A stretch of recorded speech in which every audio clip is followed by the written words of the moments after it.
नमस्कार मित्रांनो. तर कधी-कधी मार्केटमध्ये आपण सगळ्या बरोबर गोष्टी करतो, तरी देखील आपल्याला लॉस बुक करावा लागतो. त्याचं एक लाईव्ह एक्झाम्पल आपल्याला आज मिळालं आहे.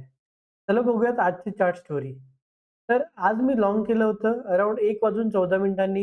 ही आहे माझी ऑर्डर बुक. हे तुम्ही बघू शकता. सॉरी 2 वाजून 14 मिनिटांनी आणि इथे मी पोझिशन माझी मार्क केली आहे.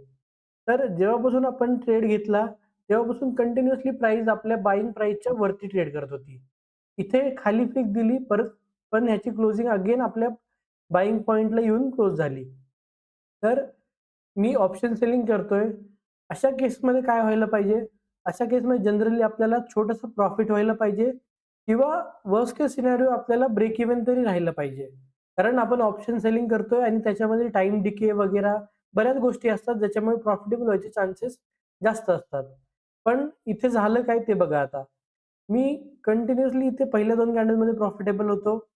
त्याच्यानंतरनं प्राइस जेव्हा खाली यायला लागली, इथे माझा लॉस सुरू झाला आणि कंटिन्युअसली मी लॉसमध्येच होतो. मग जरी प्राइस अशी वरती फ्लिक देत होती, आपल्या बायिंग प्राइसच्या वरती, तरी देखील मी लॉसमध्येच होतो.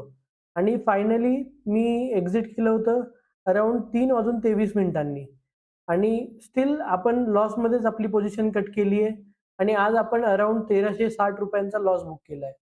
तर ऑप्शन सेलिंगमध्ये कधी-कधी असं होतं, की फॉर एक्झाम्पल ही तुमची बायिंग प्राइस आहे आणि प्राइस इकडे खाली चालली आहे. तरी देखील तुम्ही प्रॉफिटमध्ये असाल. पण काही दिवस असे पण आजच्या दिवसासारखे पण असतात, की प्राइस तुमच्या फेवरमध्ये आहे थोडीफार, तरी देखील तुम्हाला लॉस बुक करावा लागतो. आणि लॉस पण आपण थोडा नाही 20 पॉइंटचा बुक केलाय. म्हणजे प्राइस ब्रेक इव्हनला राहून जिथे आपण बाय केलं एक्झॅक्टली त्या रेंजमध्ये राहून देखील आपण आज लॉस बुक केलाय. तर असे दिवस येत असतात मार्केटमध्ये. कधी तुमच्या फेवरमध्ये ॲक्ट करतात, कधी तुमच्या अगेन्स्ट. तर आजचा दिवस माझ्या अगेन्स्टमध्ये होता आणि त्याच्यामुळे आपण छोटासा एक लॉस बुक केलाय. तर अशी होती आजची चार्ट स्टोरी. तुम्हाला जर काही नवीन शिकायला मिळालं असेल, तर व्हिडिओला लाईक करा, चॅनलला सबस्क्राईब करा आणि तोपर्यंत ट्रेड करत राहा, रिस्क मॅनेज करत राहा. भेटूयात पुढच्या वीकमध्ये.